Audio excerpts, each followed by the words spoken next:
नमस्कार, मैं हूं रीनू। आप सभी दर्शकों का अन्नदाता कार्यक्रम में स्वागत करती हूं। हमारे देश का किसान जन का पोषक है, वह श्रम का देवता है, अन्नदाता है। उसमें ही भारत की आत्मा निवास करती है। ऐसे ही किसानों की प्रगति के लिए हम खेती बाड़ी से जुड़ी हुई बहुत सी नई लाभकारी जानकारियां हर रोज सुबह लेकर आते हैं। तो चलिए कार्यक्रम शुरू करने से पहले देखते हैं आज क्या है अन्नदाता में। सहजन की खेती किसानों के लिए है लाभकारी।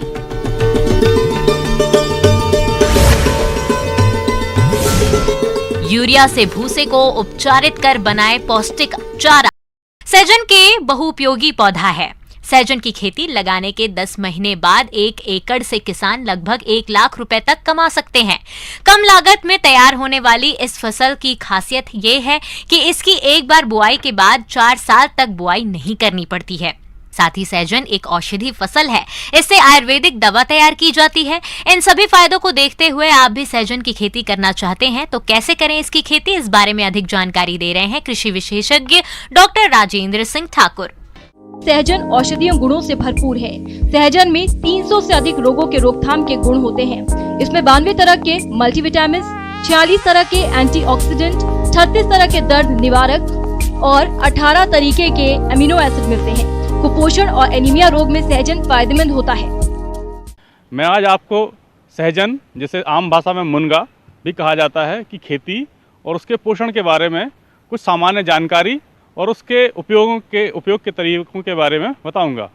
यह एक बहु उपयोगी पोषण से भरा हुआ एक वृक्ष है। इसकी फली, पत्तियां, पुष्प और इसकी जड़ें पोषण से भरपूर हैं। इसमें प्रोटीन प्रचुर मात्रा में होता है। इसमें कैल्शियम, फास्फोरस और अन्य तत्व जैसे बीटा कैरोटीन और विभिन्न प्रकार के तत्व पाए जाते हैं, जिनसे शरीर में भिन्न भिन्न रोगों की रोकथाम होती है। प्रजातियों का जो चयन है वो बड़ा महत्वपूर्ण है।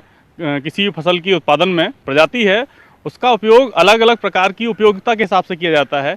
कि जैसे अगर हमें हाई डेंसिटी, मतलब जिसको कहते हैं सघन उत्पादन लेना है, तो PKM1 एक बहुत अच्छी प्रजाति है। दूरी के लिए लेने के लिए PKM2 और PKM3 बहुत उम्दा प्रजाति हैं। इसके अलावा ज्योति 1, ज्योति 2 नाम की 2 वैरायटियां हैं, जिनका उपयोग बहुत अच्छे से किया जा सकता है। सहजन की खेती पत्तियों और फलियों के लिए की जाती है, जिसमें फलियों का प्रयोग सब्जी और बीज उत्पादन के लिए किया जाता है और इसकी पत्तियों को सुखाकर औषधियों में प्रयोग करते हैं। सहजन की खेती की सबसे बड़ी बात यह है कि ये सूखे की स्थिति में कम से कम पानी में भी जिंदा रह सकता है और कम गुणवत्ता वाली मिट्टी में भी ये पौधा लग जाता है। सहजन की खेती करने के लिए दोमट मिट्टी सबसे अच्छी होती है। मुनगे की खेती करने के लिए अभी जो जून का समय चल रहा है, यह एक उपयुक्त समय है। इसके लिए मुनगा की खेती 2 प्रकार से की जा सकती है। एक, खेत पर सीधे रोपाई करके, या फिर मुनगे के बीजों को छांव में छोटी छोटी पन्नियों में बीजों 1-1, 2-2 बीज एक पॉलिथीन में, छोटी छोटी पॉलिथीन में रोप कर आप उसको छांव में विकसित कर सकते हैं। सहजन की खेती में अगर आप नर्सरी में उगाए पौधे का इस्तेमाल करना चाहते हैं तो 18 सेंटीमीटर की ऊंचाई और 12 सेंटीमीटर की चौड़ाई वाले पॉली बैग का इस्तेमाल करें। बैग के लिए मिट्टी का मिश्रण हल्का होना चाहिए। उदाहरण के तौर पर 3 भाग मिट्टी और 1 भाग बालू। प्रत्येक बैग में 1 से 2 सेंटीमीटर गहराई में 2 या 3 बीज को लगाएं। और फिर बरसात आने पर आप उनको गड्ढों के द्वारा खेत में रोप सकते हैं, या मेड़ पे रोप सकते हैं, या जहां आपके पास जमीन हो आप कम पौधे रोप सकते हैं, घर के उपयोग के हिसाब से रोप सकते हैं। 50 सेंटीमीटर गहरा और चौड़ा गड्ढा खोद लें। इस गड्ढे से मिट्टी को ढीली होने में और जड़ को नमी ग्रहण करने में मदद मिलती है। सहजन या मोरिंगा के सघन उत्पादन के लिए एक पेड़ से दूसरे पेड़ के बीच की दूरी 3 मीटर हो और लाइन के बीच की दूरी भी 3 मीटर होनी चाहिए। कंपोस्ट या खाद की मात्रा 5 किलो प्रति गड्ढा ऊपरी मिट्टी के साथ मिलाकर गड्ढे के अंदर और चारों तरफ डाल दें। ऐसा करने के बाद जो हमारे तैयार किए हुए पौधे हैं, जिनकी ऊंचाई 1 से 1.5 फीट या उससे कम हो, उनको उचित दूरी पर, जैसे 1.5 बाई 1.5 या 2 बाई 2 मीटर की अंतर पर इनको रोपें। और बरसात के मौसम में अगर आप सिंचाई दे रहे हैं तब आप इन्हें सिंचाई दें, और अगर बरसात हो रही है तो इनके आसपास थाला ना बनाएं, इन पर मिट्टी चढ़ा के रखें। क्योंकि अगर बरसात के मौसम में जड़ों के आसपास इकट्ठा हुआ पानी तनों को, छोटे छोटे पौधों के गलन कर देता है, इसलिए थाला ना बनाएं, या फिर जल निकासी की पर्याप्त मात्रा में व्यवस्था करके रखें। मोरिंगा और सहजन के पौधे को ज्यादा पानी नहीं देना चाहिए। पूरी तरह से सूखे मौसम में शुरुआत के पहले 2 महीने नियमित पानी चाहिए और उसके बाद तभी पानी डालना चाहिए जब इसे जरूरत हो। फसल सुरक्षा के लिए सबसे उपयुक्त है कि हम फसल में लगने वाले कीड़ों को जानें। वैसे तो सहजन के पौधे में विशेष कोई कीट या रोग का प्रभाव नहीं होता, लेकिन अगर जल भराव की स्थिति बनती है तो पौधा किसी भी स्थिति में तना गलन, जिसको हम रूट राट भी कहते हैं, हो जाता है। इससे बचाव के लिए हम जल निकास की उचित व्यवस्था करें और अगर भराव की स्थिति बनती है तो रेडोमिल MZ 2 ग्राम प्रति लीटर पानी के हिसाब से ड्रेंचिंग करें। इसके अलावा कुछ कीट व्याधियाँ भी उसमें आती हैं, जिसके लिए हम नीम का तेल 5 ml प्रति लीटर के हिसाब से स्प्रे कर सकते हैं। सहजन की खेती पत्तियों और फलियों के लिए की जाती है, जिसमें फलियों का प्रयोग सब्जी और बीज उत्पादन के लिए किया जाता है और इसकी पत्तियों को सुखाकर औषधीय में प्रयोग करते हैं। सहजन की खेती की सबसे बड़ी बात यह है कि ये सूखे की स्थिति में कम से कम पानी में भी जिंदा रह सकता है, जिससे बहुत अच्छी क्वालिटी के बीज और अच्छी क्वालिटी के पत्ते प्राप्त होते हैं, क्योंकि इसके पत्ते भी बहुत पोषक होते हैं और इसके पत्तियों को हमें जैसे हम चने की भाजी खाते हैं उस रूप से हम खा सकते हैं। ब्रेक के बाद एक बार फिर से आप सभी दर्शकों का अन्नदाता में स्वागत है। प्रदेश के ज्यादातर किसान गेहूं और धान की कटाई गहाई के बाद जो पुआल बचता है उसका इस्तेमाल पशुओं के चारे के रूप में करते हैं। अगर किसान इस चारे को यूरिया से उपचारित करें तो इसकी पौष्टिकता को और बढ़ाया जा सकता है, जिसे पशु बड़े चाव से खाते हैं। इसलिए किसान अपने स्तर पर सूखे चारे को यूरिया से उपचारित कैसे करें, इस बारे में बता रहे हैं कृषि वैज्ञानिक डॉक्टर धर्मेंद्र कुमार। किसान भाइयों, जितने भी पशुपालक हैं, अभी जो हम लोग के पास समस्या आ रही है कि पशुओं क्या खिलाएं, सभी कुछ महंगे हो रहे हैं, भूसा तक महंगी हो रही है। तो अब हमें ज़रूरत है कि जो भूसा है उसकी मतलब पौष्टिकता कैसे बढ़ाएं। इसकी पौष्टिकता बढ़ाने के लिए सबसे सस्ता एवं सरल उपाय जो है भूसे का यूरिया उपचारित करना। भूसे का यूरिया उपचारित करने से क्या होता है कि सबसे पहली बात तो है जो पौष्टिकता में प्रोटीन होती है उसकी मात्रा बढ़ जाती है। इसकी मात्रा लगभग 2.5 से 3 गुना बढ़ जाएगी। इसके साथ साथ यदि यूरिया उपचारित आप भूसे की करते हैं तो इसके साथ साथ वो सुपाच्य हो जाएगी और बहुत मुलायम हो जाती है, जिसके कारण क्या होती है, इससे ऊर्जा की मात्रा भी पशुओं को ज़्यादा मिलती है। ये 3 चीज़ फायदा हो गया पौष्टिकता के रूप में। इसके साथ साथ अभी क्या होता है, भूसे को संग्रह करने में परेशानी होती है। यदि आप यूरिया उपचारित करते हैं तो संग्रह जब करेंगे तो आपको पता है कि कम से कम 1.5 गुना संग्रह क्षमता बढ़ जाती है। इसके साथ साथ दूसरे फायदे क्या होते हैं कि कभी भी यूरिया उपचारित भूसे में कीड़े नहीं लगेंगे आपको। इसके साथ साथ कभी चूहा नहीं परेशान करेगा, जिसके कारण कि क्या होता है कि लंबे समय तक आप इसको संग्रह करके रख सकते हैं। 80% पशुओं का आहार गेहूं, धान, जौ, ज्वार व बाजरा के भूसे पर ही निर्भर है। क्षेत्र में धान व गेहूं का भूसा प्रचुर मात्रा में उपलब्ध है, लेकिन इनमें पोषक तत्वों की कमी होती है। इसमें महज 3% ही प्रोटीन पाए जाते हैं, लेकिन इसे यूरिया उपचारित कर दिए जाने के बाद इसमें 3% तक प्रोटीन की मात्रा बढ़ जाती है, जिसके नियमित सेवन से 30% तक पशु आहार की कमी की जा सकती है। आपको ये बता दें, जो गेहूं खिलाते हैं आप, उसका गेहूं के भूसे का यूरिया उपचारित कर सकते हैं। पुआल जो होती है उसकी कुट्टी काट कर या पुआल को भी यूरिया उपचारित कर सकते हैं। इसके बाद धान का छिलका, इसके साथ साथ मकई का डंठ, उसको भी यूरिया उपचारित करके अपने पशुओं को खिला सकते हैं। अब प्रश्न होता है कि इसको कैसे की जाती है। कोई भी भूसा है उसके 100 किलो भूसे के लिए 4 किलो यूरिया की ज़रूरत पड़ती है और इस यूरिया को घोलने के लिए 40 लीटर पानी, मतलब 4 किलो यूरिया को 40 लीटर पानी में घोल लेंगे और 100 किलो भूसे के साथ उसको मिला देना है। अब ज़्यादा मात्रा में आप कर रहे हैं कि 1 टन 2 टन आपके पास है, तो आप ये देख लीजिए कि 100 किलो भूसा तैयार कर लीजिए, उसके नीचे प्लास्टिक बिछा दीजिए, उसके ऊपर भूसा रखिए और उसके बाद घोल जो बनाए हैं उसको उसके पर छिड़क देना है बराबर मात्रा में, या मग से हाथ से लेके छिड़क सकते हैं या छलनी से, या स्प्रिंकलर जो होता है उससे भी छिड़क सकते हैं। इस तरह तह पे तह लगाते जाएंगे, फिर से 100 किलो डालेंगे, फिर से घोल डालना, तह पर तह लगाते जाएंगे। इसके बाद क्या करना है कि 4-5 तह हो जाए तो उस पर 2-3 आदमी चढ़ के उसको दबाएंगे, जितना दबा सकते हैं। इस तरह से यदि 2 टन है तो 20 तह होगी। और इसके बाद क्या करना, लास्ट में ऊपर से प्लास्टिक से ढक देनी है, या प्लास्टिक नहीं भी कर सकते हैं आप तो नॉर्मल भूसा होता है उसी से ढक दीजिए और उसके ऊपर कोई बोरा केवल डाल दीजिए। 21 दिन तक इसको पैक रखनी है। 21 दिन के बाद इसको निकाल के पशु को खिलानी है। यह पैकिंग इस तरह से करना चाहिए जिसमें कि हवा का आवागमन न हो। यूरिया उपचारित चारा तैयार करने से यूरिया पहले अमोनिया में बदलता है, फिर अमोनिया रेशे के साथ अभिक्रिया करके कार्बोहाइड्रेट को मुक्त करता है। 21 दिनों के बाद यूरिया उपचारित भूसा पशुधन के लिए पशु आहार के रूप में तैयार हो जाता है, जो मुलायम के साथ साथ सुपाच्य होता है। साथ ही इसमें प्रोटीन की मात्रा भी बढ़ जाती है। कि भूसे को निकाल के बाहर में पहले कम से कम आधे घंटे के लिए हवा में फैलाकर छोड़ दें, ताकि उसकी गैस जो होती है वो निकल जाए। और कभी भी 21 दिन के पहले नहीं खिलानी चाहिए।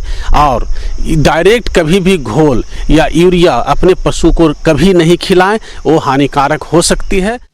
चारे को यूरिया से उपचारित करते समय कुछ सावधानियां बरतनी चाहिए, जैसे कि यूरिया का घोल साफ पानी में तथा यूरिया की सही मात्रा के साथ बनाना चाहिए। घोल में यूरिया पूरी तरह से घुल जानी चाहिए। यूरिया के घोल को चारे के ऊपर समान रूप से छिड़काव करना चाहिए। उपचारित चारे को 3 सप्ताह से पहले पशु को कदापि नहीं खिलाएं। पशु को उपचारित चारा खिलाने से पहले चारे को ढेरी से निकालकर कुछ देर तक खुली हवा में रख दें, ताकि चारे से अमोनिया गैस की गंध निकल जाए। इसके बाद उपचारित चारे के हरे चारे के साथ या अन्य आहार में मिलाकर पशु को खिला सकते हैं। यदि आप यूरिया उपचारित भूसा खिलाने लगते हैं, इसकी सबसे बड़ी फायदे क्या होती है कि दूध उत्पादन में वृद्धि होगी। जो दाना आप खिलाते हैं ना, मान ले कोई गाय 10 लीटर दूध दे रही है, उस पर कितना 5 किलो दाना देनी चाहिए। लेकिन वो कब देनी चाहिए, जब सिंपल भूसा आप खिला रहे हैं। तो यदि सिंपल भूसा के जगह पर आप यूरिया उपचारित भूसा देना शुरू कर देते हैं तो 5 किलो दाने की जगह पर आपको मात्र 4 किलो दाना से काम चल जाएगी। मतलब कि 1 किलो दाना इतना प्रोटीन आपको भूसा यूरिया उपचारित भूसा से मिल जा रही है, जिसके कारण प्रत्येक दिन का आपको एक जानवर पर 1 किलो दाना यानी कि कम से कम 22 से 25 रुपये की बचत हो जाएगी आपको। तो इस तरह से आप दूध में बढ़ोतरी भी कर सकते हैं। और जिनके पास 3-4 लीटर दूध देने वाली गाय है, उनको तो दाना देने की जरूरत भी। मौसम विभाग की रिपोर्ट पर साप्ताहिक कृषि सलाह इस प्रकार है। इंदिरा गांधी कृषि विश्वविद्यालय रायपुर एवं संचालनालय कृषि छत्तीसगढ़ रायपुर द्वारा भेजे गए मौसम पूर्वानुमान रिपोर्ट के आधार पर आगामी दिनों में छत्तीसगढ़ के अधिकतर क्षेत्रों में मुख्यतः मध्यम से घने बादल छाए रहने की संभावना है और हल्की से मध्यम वर्षा हो सकती है। आने वाले दिनों में हवा की गति लगभग 4 से 8 किलोमीटर प्रति घंटे रहने की संभावना है। ऐसे में इन क्षेत्रों के किसान भाइयों को सलाह दी जाती है कि खेत की गहरी जुताई करें, जिससे मृदा जनित खरपतवार, बीमारी एवं कीटों के अंडे नष्ट हो जाएं। किसान भाइयों को सलाह दी जाती है कि खरीफ में जिन फसलों की बुआई करनी हो, उनकी उन्नतशील प्रजातियों के बीजों की व्यवस्था कर लें। धान का थरहा डालने या बुआई से पहले स्वयं उत्पादित बीजों को 17% नमक के घोल से उपचारित कर पुष्ट बीजों का चयन करें। प्रमाणित या आधार श्रेणी के बीजों के पैकेट में प्रदाय किए गए फफूंदनाशक से अवश्य उपचारित करें। धान की नर्सरी के लिए गोबर खाद की व्यवस्था कर लेवें। सुनिश्चित सिंचाई के साधन उपलब्ध होने की स्थिति में धान का थरहा तैयार करने के लिए खेतों में पलेवा देकर उपयुक्त ओट आते ही खेतों की अच्छी तरह से जुताई कर भुरभुरी खेत तैयार कर रखें। इस प्रक्रिया से खरपतवार काफी हद तक नष्ट हो जाते हैं और खेत तैयार रहने से जून के पहले सप्ताह में थरहा तैयार करने के लिए बुआई कर सकते हैं। धान की रोपाई वाले कुल क्षेत्र के लगभग 1/10वां भाग में नर्सरी तैयार करें। इसके लिए मोटे धान वाली किस्मों की मात्रा 50 किलोग्राम प्रति हेक्टेयर या पतला धान की किस्मों की मात्रा 40 किलोग्राम प्रति हेक्टेयर की दर से बीज डालें।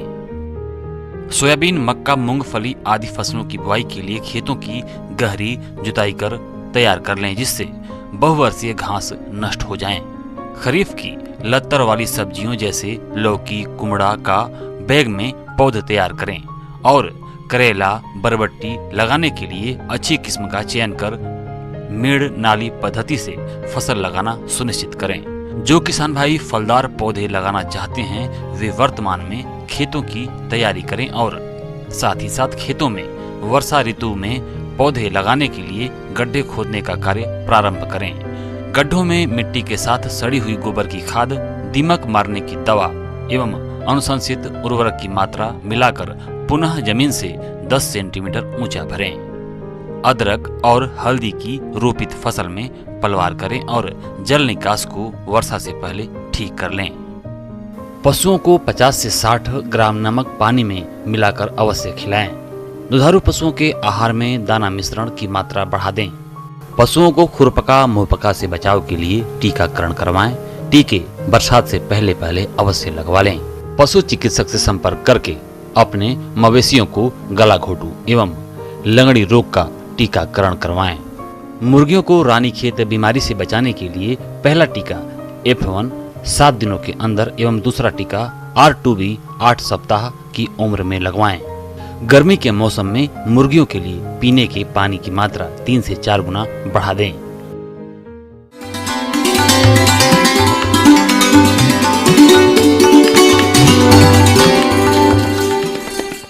आइए जानते हैं अन्नदाता निःशुल्क फोन के माध्यम से पूछे गए समस्याओं का समाधान। अन्नदाता निःशुल्क फोन संपर्क सेवा के माध्यम से पूछे गए प्रश्नों में से आज हमने जिस प्रश्न को कार्यक्रम में शामिल किया है उसे पूछा है जिला बीजापुर के कृषक धीरज मंडल ने। ये जीवामृत बनाने की विधि के बारे में जानकारी चाहते हैं। तो धीरज मंडल जी, आपकी जानकारी के लिए प्रस्तुत है कार्यक्रम का ये अंश।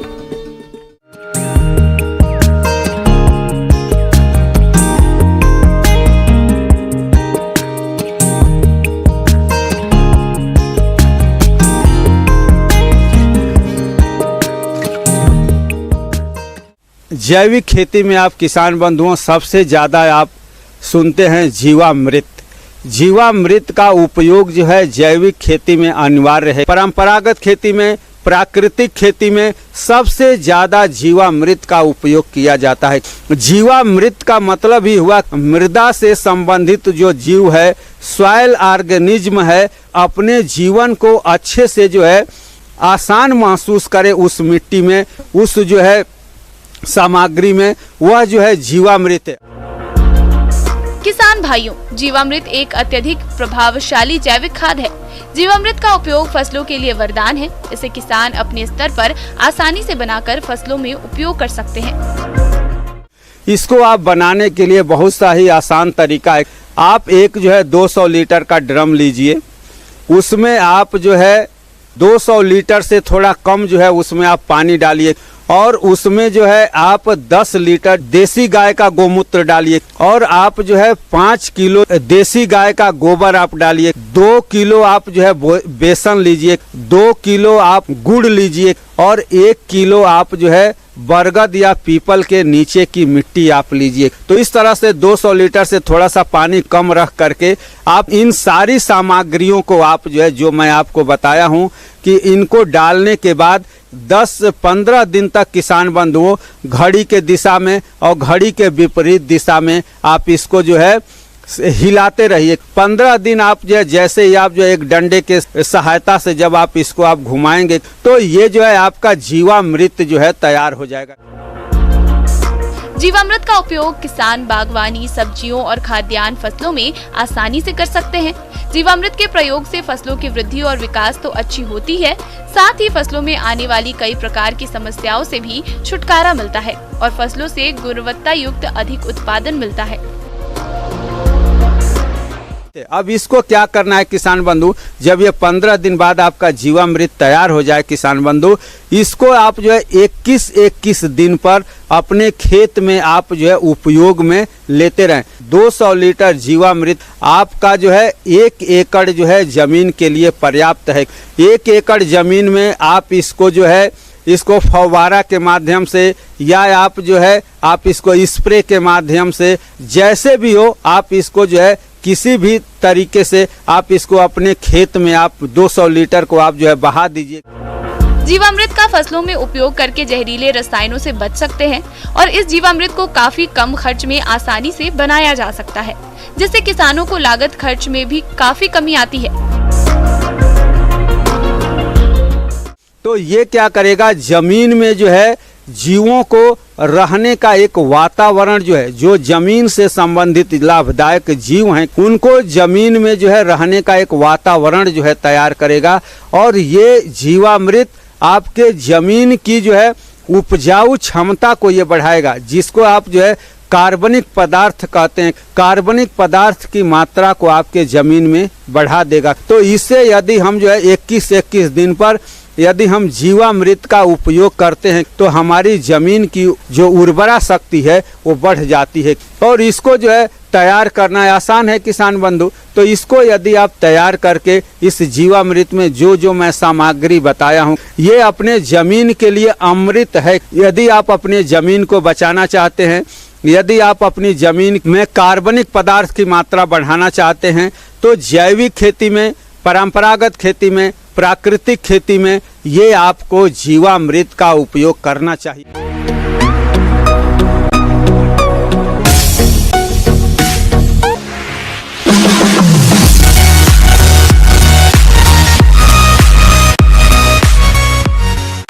एक नजर डालते हैं राज्य के कुछ मंडियों के प्रमुख फसलों के बाजार भाव पर।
किसान भाइयों, कृषि संबंधित समस्या और सुझावों के लिए आप हमें इस पते पर संपर्क कर सकते हैं।